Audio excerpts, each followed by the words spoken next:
Today I wanted to bring you the untold story of Enoch. This is a reading from the Book of Jasher. Joseph Smith mentions the Book of Jasher in the teaching of the prophet Joseph Smith, and he quotes a story from it and says that the book is not authored badly in a rough paraphrase. So he uses it in his teaching. So I figured it's worth reading and being familiar with. Not saying that it's true, but it sure is interesting. Let's get into it. Jasher chapter 3. And Enoch lived 65 years, and he begat Methuselah. And Enoch walked with God after having begot Methuselah.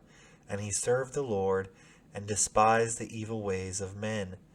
And the soul of Enoch was wrapped up in the instruction of the Lord, in knowledge and in understanding. And he wisely retired from the sons of men, and secreted himself from them for many days. And it was at the expiration of many years, whilst he was serving the Lord and praying before him in his house, that an angel of the Lord called to him from heaven, and said, Here am I. And he said, Rise, go forth from thy house, from the place where thou didst hide thyself, and appear to the sons of men, in order that thou mayest teach them the way in which they should go, and the work which they must accomplish to enter in the ways of God.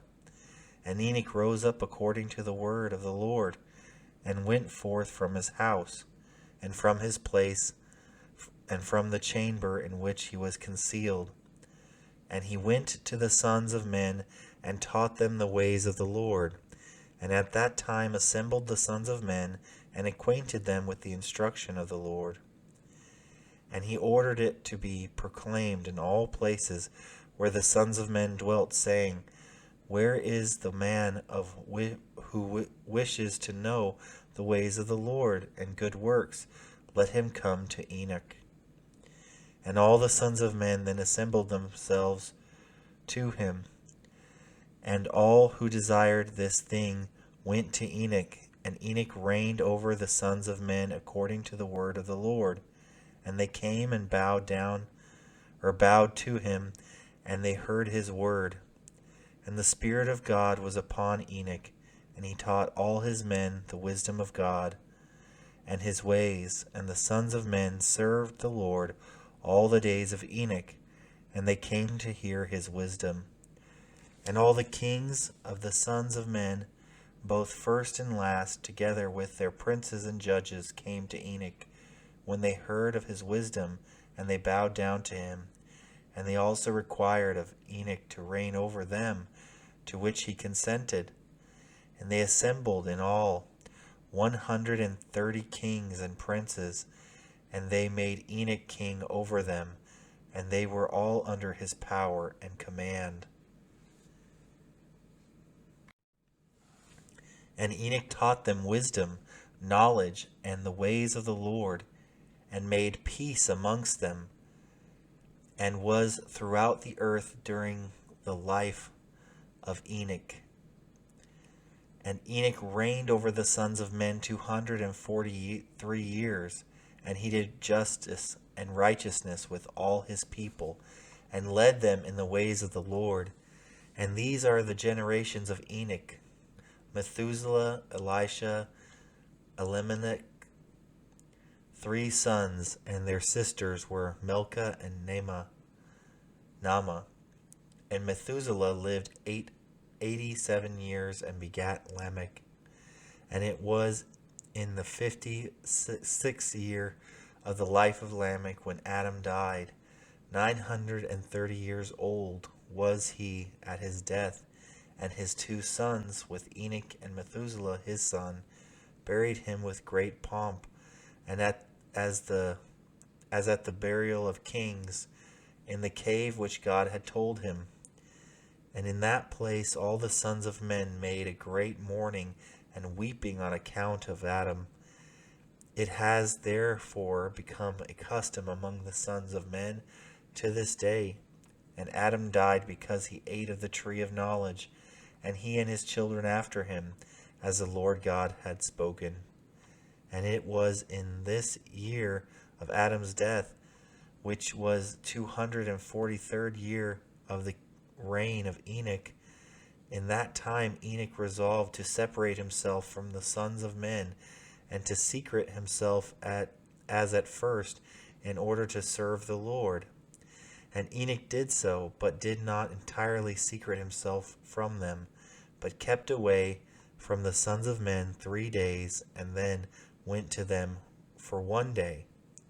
And during 3 days that he was in his chamber, he prayed to and praised the Lord his God. And the day on which he went and appeared to his subjects, he taught them the ways of the Lord. And all they asked him about the Lord, he told them. And he did in this manner for many years. And he afterward concealed himself for 6 days, and appeared to his people 1 day in 7.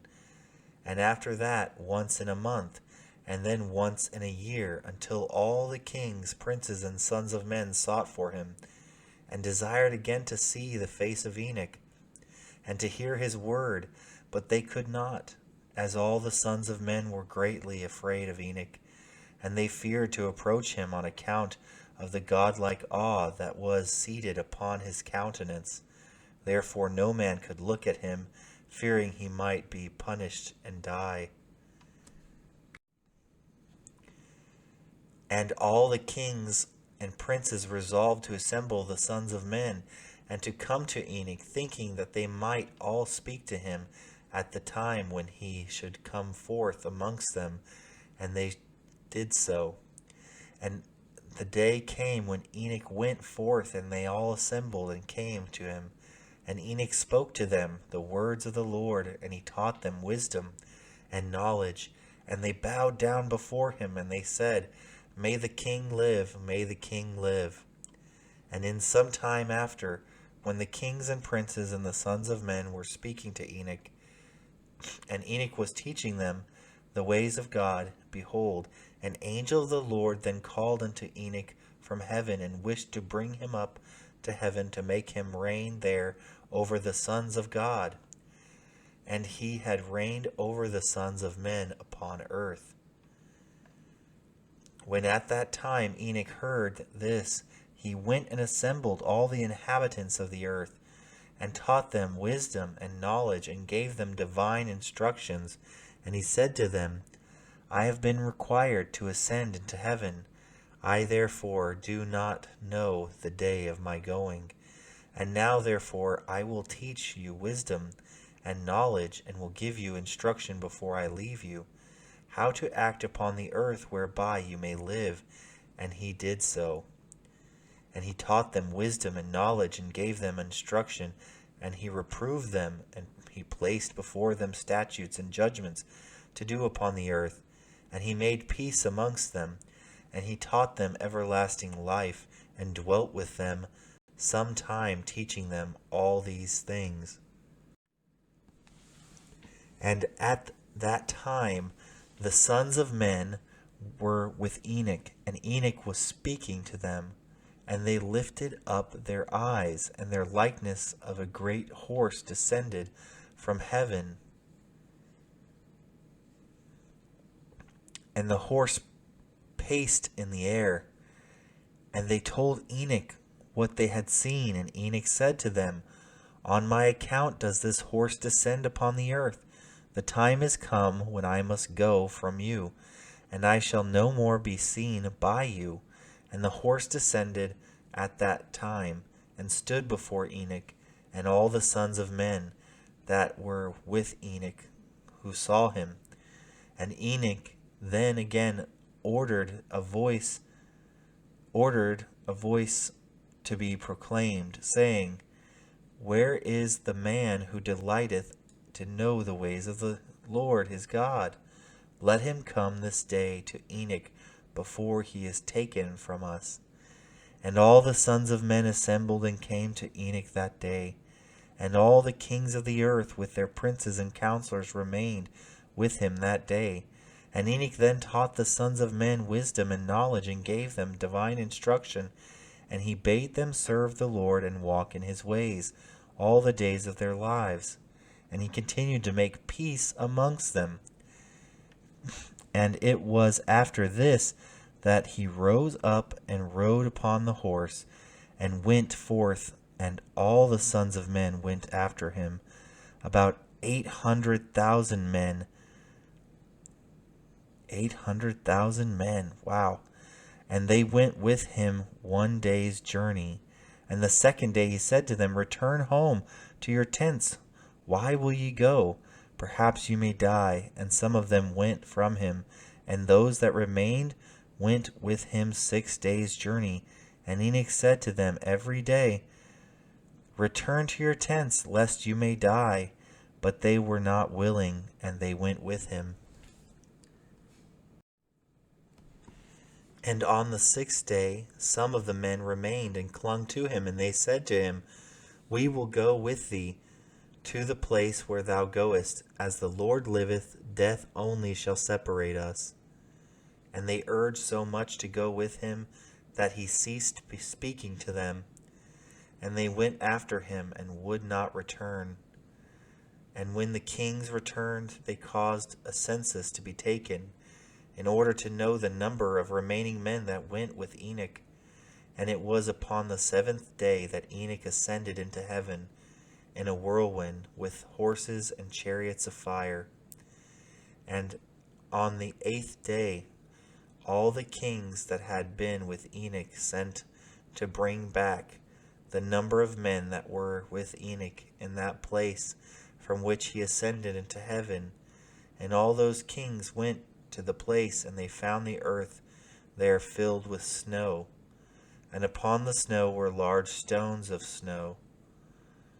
And one said to the other, Come, let us break through the snow, and see, perhaps the men that remained with Enoch are dead, and are now under the stones of snow.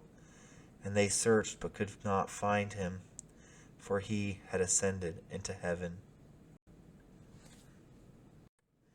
I thought this was an interesting story. It mentioned a lot of elements of Zion, like peace and teaching or a pre-Zion society into a Zion society.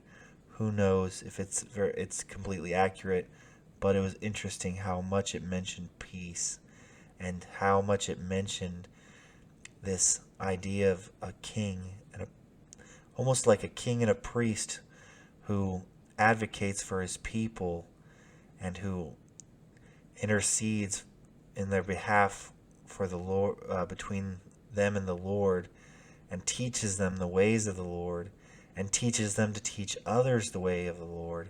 A righteous king indeed. It was very befitting of Enoch, and I thought it was very interesting, and I hope you enjoyed it.